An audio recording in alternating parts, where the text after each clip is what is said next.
Hi everyone, it's Jessica. Welcome back to my channel. Today I am hopping between my three most recent projects: the Christmas string quilt, the Christmas Scrappy Trip, and also the Wonderland quilt. So let me show you where I'm at on those.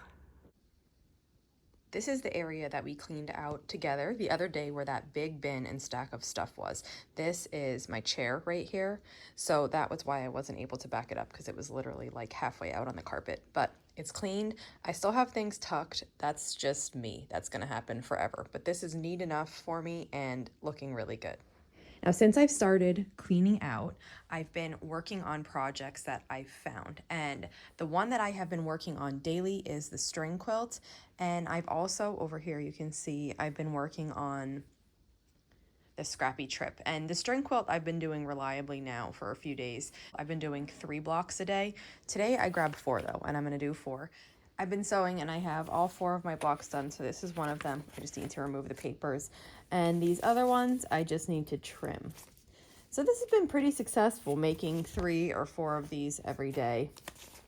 We'll see how long that lasts. Hopefully I don't get sick of it before the quilt's finished. Here's the next one. When I did these, I set my templates as 7.5 inches square, but you can do any size for this. And I vary my strip size. I usually use between 3/4 of an inch and 2 inches. If you do larger blocks, you can have larger strips, like 2.5 inches or wider. But when you do smaller blocks, if you have a big strip, like a 2.5 inch strip, you take up a lot of one of your sides. So I find that the smaller ones give it more variety, and I like how they look. But of course, you can do this anyway. Here are my 4 blocks for today. This Scrappy Trip kind of got set aside for a few days after I did the first video, but I have been making some more since yesterday. So I made the first one during the video, then I made that one yesterday, I made this one yesterday, and then I have pieces prepped for one more. So I already sewed the tube, I cut it apart, I unpicked where I needed to have them unpicked, and then I clipped them together. This is what I usually do, and I kind of briefly mentioned that in the video when I was making this, that I like batch do these. So I'll sew a bunch of strips together, make a bunch of tubes, and cut them apart, and then I'll clip those little sections together. And then whenever I have time, not necessarily at my sewing machine, I'll take the stitches out of each one as I go, and I'll lay them out so I make sure they're in the right order, and then I stack them and clip them. And then next time I get back to my sewing machine, I have pieces like this ready to go. So I have that one to sew, and then I have some strips to make some more tubes. So I'll probably sew this together and make 2 more tubes worth, and then I'll work on this slowly like that. Because I have these already sorted in order, I know I can just take the top 2 and start sewing, and then I just repeat that every time, just grab another one. And I got a lot of questions when I shared the first video about how to press the seams. Basically, it kind of depends on how you're making the quilt. So the way that I'm making it, where everything is random and the block doesn't have to be pieced like a right way, I just press all my seams exactly the same. And then when I'm putting the blocks together, I rotate the blocks 180 degrees so the seams nest. Like every other one, I'll do that. And then between the blocks, I'll press some up, some down after I'm sewing the blocks together. But when I'm making the blocks, I just make sure I'm pressing the seam there the same way.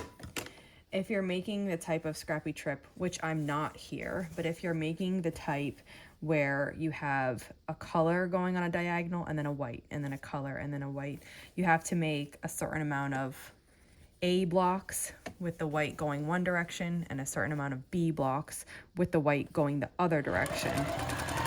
And so in that one, you would be pressing, you know, you could decide to press to the colored all the time. So let me show you what I mean really quick. Do them all the same way. And then when you take one of the blocks and you rotate it 180 degrees, your seams will be opposite. So this one's going down, this one's going up. So I can sew these together and all those seams will nest. Then when I'm pressing the back, like this one's a mess, but when I repress the back of this, I'll just press them all in one direction. So some will go down. You don't have to though, you could alternate like that. It's really up to you. But for example, if I decide to press in this row all of the seams to the right, that means for my second row, I'll press all my seams to the left and those will nest. So there's not like a right way to do it. You could do it any way. It just is a matter of, with this type of quilt, it's a matter of consistency. So I make my blocks all the same. I rotate every other block 180 degrees. I decide which way I'm going to press the seams in a row, and then I do the opposite of that for the second row, and I repeat that, and the whole thing will nest.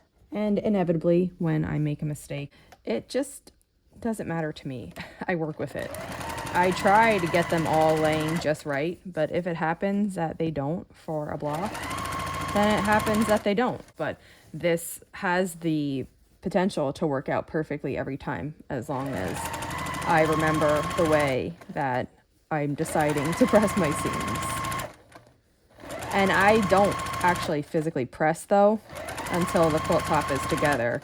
When I say press my seams, I'm basically referring to the way that I'm pushing them as I sew, because I won't press this until it's all together, but it means the same thing, because whatever way you're pushing them, that's the way you're going to press it when you're finished.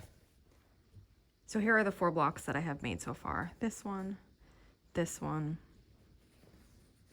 this one, and this one. I like how these Christmas prints are working together, and each block is really exciting to make.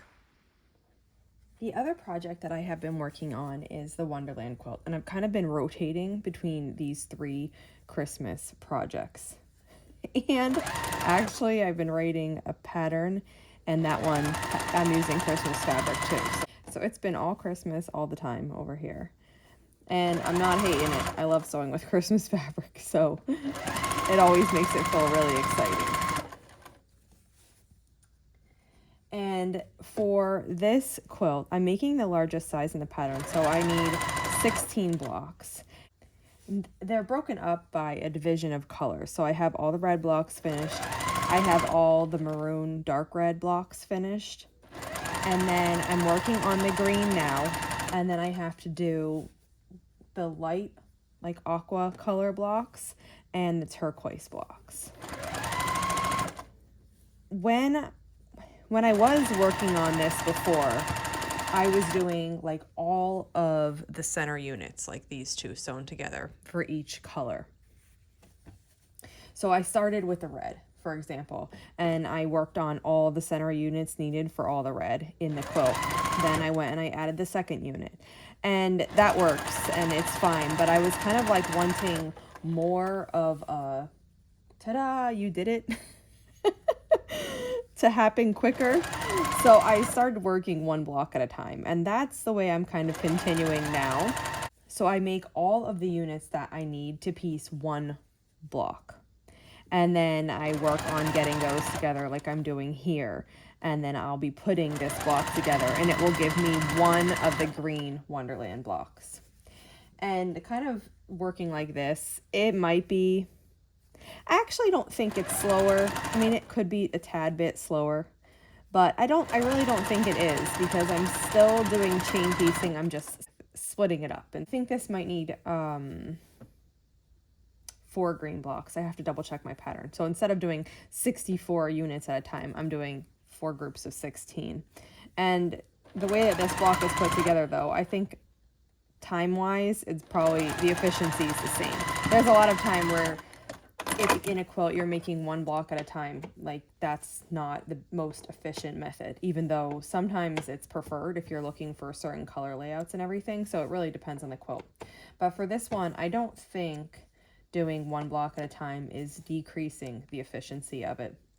And I'm also getting to the point where I can see the block, and you know, it makes me feel like 1 step closer, because this quilt has a lot of pieces in it. It's just how it is.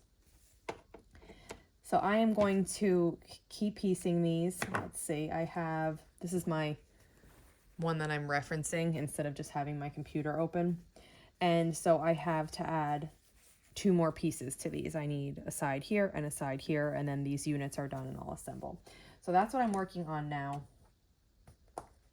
After this one, I'll have 3 greens done, so I'll only have 1 more to do.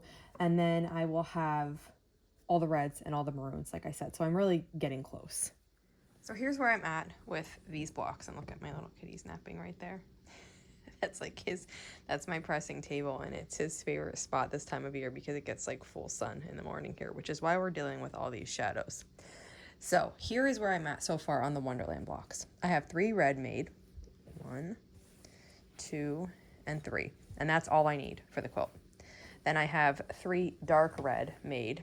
And if you were making this and you really didn't have too much variation in your reds, you could just make all 6 reds. You don't have to vary it like I did. So I have 3 dark ones.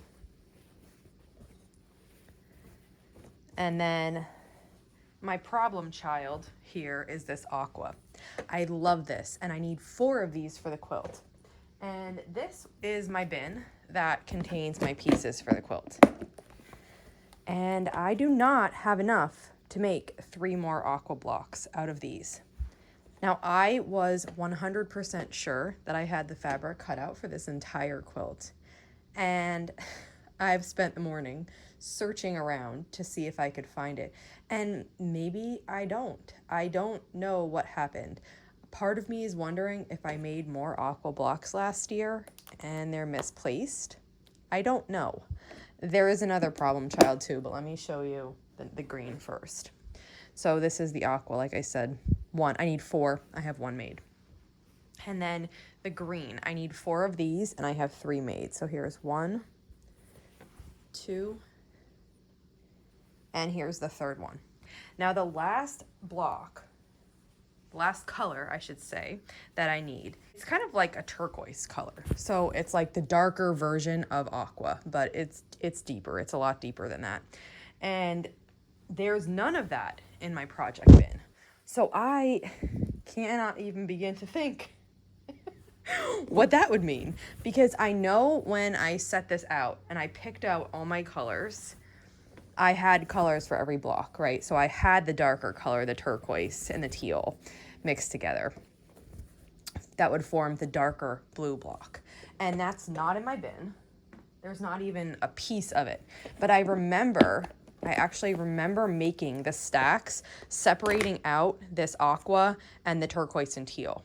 So I don't really know what to do. I can't find them. So I think I'm going to have to just select new fabric in its place and just go back to my stash and see what I can find. So that I'm going to think on. That's it for today. As I was talking to you just a minute ago, I have one more place that I think I could check for this fabric. And I'm going to go check there now. So if you have any questions on anything you've seen, just let me know. And if not, I'll see you back here soon. Thanks for following along.